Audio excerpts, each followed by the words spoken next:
In June of 1775, the Continental Congress created a unified army out of the revolutionary forces encamped around Boston and New York, and named after the great George Washington, Commander-in-Chief.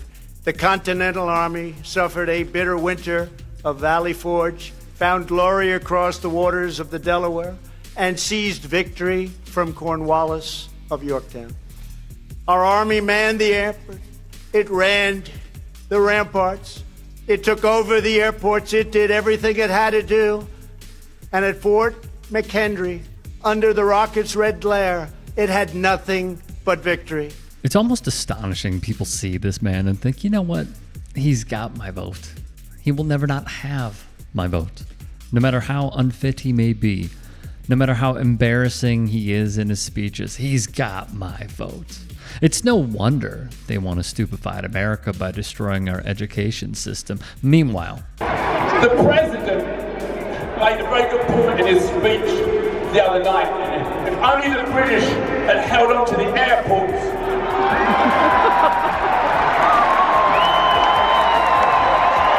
the whole thing might have gone differently. Rolling Stones frontman Mick Jagger has an axe to grind with the former president and is not shy about sharing his feelings on the man.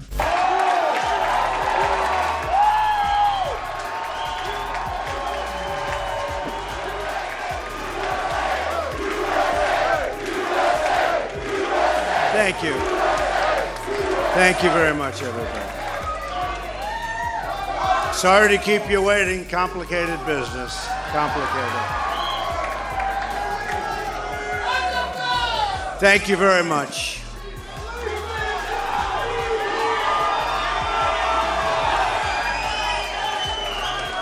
I've just received a call from Secretary Clinton.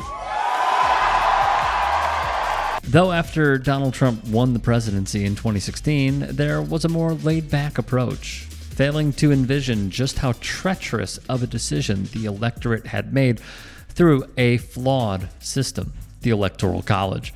Really? Everyone outside the US is mystified, I'd say. That's the polite word. I could say a lot, but this isn't really the place because I can't get into a really good discussion about it. I don't want to say, superficial and flip things. Jagger would not be alone in his surprise. Quite mind-blowing from watching from England as well, because we were all shocked and stunned with the Brexit thing, and so I thought nothing's going to shock me now. For all I know, Trump's going to get in. Sure enough, he did. And it was like... Ronnie Wood, fellow member of the Rolling Stones, gave his initial take on the surprising twist in American politics that led us on a downward spiral. As we have seen throughout the years, Donald Trump and his campaign remain unmoved when the proud pro-insurrectionist Prez will use their songs throughout his rallies.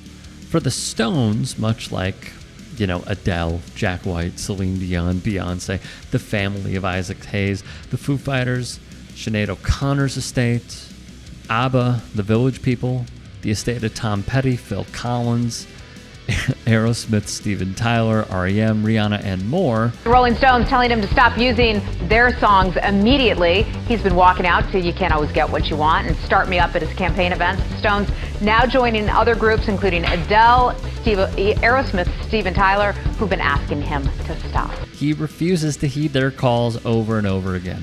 It's a pathetic showing upon many from the ex-commander-in-chief. They would go on to release this statement. The Rolling Stones have never given permission to the Trump campaign to use their songs and have requested that they cease all use immediately. It wouldn't just be Trump, however. Because the woke represents a war on truth, we have no other recourse but to wage a war on woke.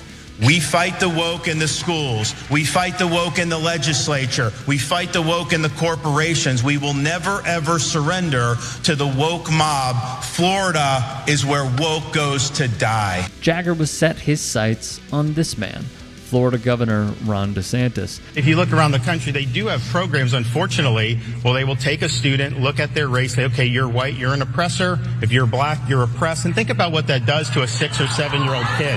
That's wrong. You're seeing that. You have people that are teaching, and actually his running mate has said this in the past, that teaching the United States was built on stolen land. That is inappropriate for our schools. It's not true. The man who claims colonizers did not steal land from Native Americans. These people, these Democrats who are trying to use this as some type of political issue to try to smear me. Or his war on Disney, which resulted in this. White power. White power. You're live. 6 million viewers. Well, the Stones frontman would have his say at a concert in DeSantis' home state. Quote, "We have some great local celebrities that have come tonight. Tiger Woods is here, for instance. Joey Fatone is here, and Ron DeSantis is up there in the suite. He's having a date night with Mickey Mouse. I'm so glad they finally made up." A brilliant zinger. It's a bigger question. This is a bigger problem for collegiate sports nationally and in Louisiana. I just sent out a letter to each one of our college boards telling them that those college boards should put in place a policy that respects the national anthem. The national anthem is as much a part of American sports as is the actual game that's being played. And the fact that there is not a policy that says, listen, these players are going to be out there and respect the flag and respect those that go out there and protect us is really disrespectful in and of itself. Louisiana Governor Jeff Landry, a man who has raised over $1.2 million in just the 2022 election cycle alone, plays into the culture wars. Remember, this is the same man who believes in free speech and the First Amendment, yet wants to cancel athletes who take a knee. Jagger, of course, would call out the governor in his home state as well. When performing at the New Orleans Jazz Festival, Mick said to the crowd, quote, "We're an inclusive group. We would like to include everyone.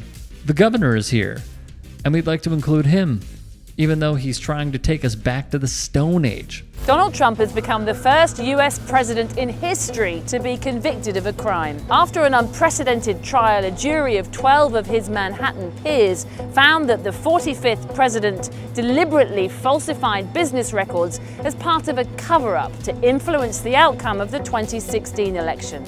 So what did he do? Trump paid his former lawyer and fixer $130,000 in a series of payments to buy the silence of this woman, Stormy Daniels, who claims she had sex with Mr. Trump in a hotel suite in Nevada in 2006. Jagger would also jab Trump on this front as well. At MetLife Stadium, where the New York Mets play their home games, Jagger quipped, "I was a bit worried about the weather tonight. I thought we were going to get a Stormy Daniels, but we're all right." And according to NJ.com, Jagger also noted earlier during a fan-voted song choice in their set, he'd say, quote, "There's a much bigger vote happening in November." Hey, I appreciate you watching.